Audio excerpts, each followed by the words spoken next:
देखो, ये रात के अंधेरी में पैदा हुकूमत है, हर काम रात के अंधेरी में करती है। और मैं समझता हूँ हुकूमत आईनी तरामीम नहीं, गैर आईनी तरामीम करने जा रही है। ऐसी कोई तरमीम नहीं होनी चाहिए जो आप इतने अपने पास रखे, इतवार वाले दिन लेके आए, कोशिश करे इतवार को करे। देखो, किस चीज़ की पर्दादारी है, किस चीज़ को छुपाना है? क्या आईनी तरमीम आप सिर्फ अदलिया को करने के लिए, अटैक करने के लिए, उसको टारगेट करने के लिए कर रहे हैं? सर, मौलाना आपको ऑन बोर्ड ले रहे हैं ना? मौलाना आपको ऑन बोर्ड ले रहे हैं? लास्ट नाइट बिल्कुल हमारे साथ थे, हमारे साथ उनकी बात हुई और मौलाना साहब बड़े मुदब्बिर सियासतदान है। मुझे उम्मीद है इंशाअल्लाह ताला मौलाना साहब अदलिया के लिए कोशिश करते रहे।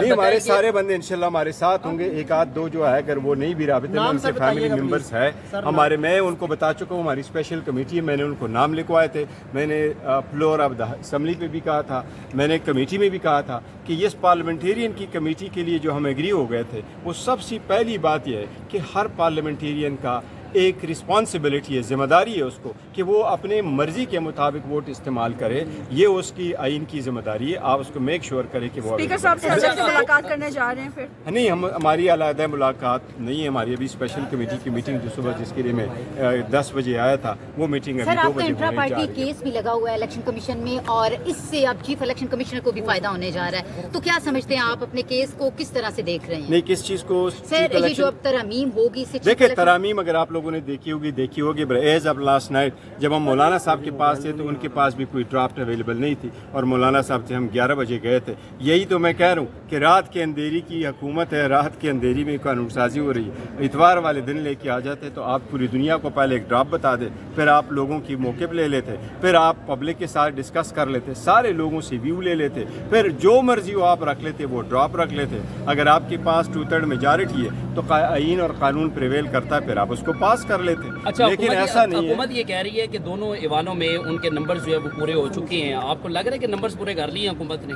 देखो, किधर से फरिश्तों के आकर के नंबर पूरे करने? आप लोगों को तो डिजिट्स मालूम है। अगर किसी को उठा के ज़बरदस्ती कराना है, पर एक चीज़ आपको वाजे करूं, सुप्रीम कोर्ट ने ऑर्डर जो कल दिया है, अगर कोई मेंबर पार्टी के डायरेक्शन के खिलाफ वोट देता है, वो काउंट भी नहीं होता। ये सुप्रीम कोर्ट की जजमेंट है। Article 63 as we stand now, जो रेफरेंस सदारती गया था, उसमें सुप्रीम कोर्ट ने कहा था कि वो काउंट नहीं होगा। हमारे जितने भी MNA साहिबान हैं उनको मैंने डायरेक्शन इशू कर दी थी, और वो डायरेक्शन की कापी 5 सितंबर को बमास इंटायर तकरीबन 86 पेज के वो मैंने स्पीकर साहब के सामने जमा करवाए थे। इसी तरीके से कापी शिबली फराज साहब के थ्रू हमने सेनेट में भी जमा करवाए थे, और सेनेट में भी हमने सारे सेनेटर्स को कहा था कि हमारे कैंडिडेट नहीं देंगे। अगर ऐसा हो जाता तो ऐसा लगता है कि सुप्रीम कोर्ट की बॉल फिर उनकी कोर्ट में चला जाएगा? ऑब्वियसली जो कोई भी कानून साजी हो जाती है तो फाइनली सुप्रीम कोर्ट तो देख सकते हैं। मुबारक से आपसे रब्ता हुआ उनका?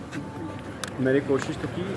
देखिए, नहीं, हमारे तहफ़्फ़ुज़ात नहीं, हमारे लोग आते रहते हैं, हमारे सारे पार्टीज़ में ऐसे होते हैं, लोग आ जाते बात करते हैं, बट उन्हीं को हमारे लोगों ने सपोर्ट किया था। मुझे उम्मीद है इंशाअल्लाह ताला अगर वो खान के साथ है तो वो रहेगा। वैसे साहब, अगर मौलाना फजल रहमान साहब इस तरमीम में हुकूमत का साथ देते हैं तो सियासी तौर पर उनको फ़ायदा होगा, नुकसान होगा? मैं अभी कमेंट नहीं करना चाहता, बस देखो मौलाना साहब जानते हैं, बेहतर जानते हैं, पर मैं समझता हूँ जब आपने इतना स्टेप लिया हो, उसकी सियासत को बहुत बड़ा नुकसान है, आवाम को एक अच्छी खबर नहीं जाएगी। मैं आपको एक अपनी तरफ से बता, मैं फ़र्स्ट टाइम आया हूँ, पर ये मेरी आईनी कानूनी जिम्मेदारी है, उसको पूरा करते हुए हुकूमत किस तरफ जाए, इक़्तिदार किस तरफ जाए। मैंने कल भी फ्लोर पे कहा था कि इसको पब्लिक अमानत समझ के हमने इस्तेमाल करना है, और हमने पब्लिक के लिए इस्तेमाल करना है। ऐसे अंधेरी रात के लिए हमने अपने जो पर्सनल बेनिफिट है उसके लिए नहीं इस्तेमाल करना। तो मुझे उम्मीद है वो मौलाना साहब इसको भी इदराक होगा कि बहुत बड़ा सियासी नुकसान सारी पार्टीज़ को हो जाएगा अगर ओवरनाइट ऐसे ही कहा जाए कि अभी मूव करो और अभी वो काउंटिंग करा।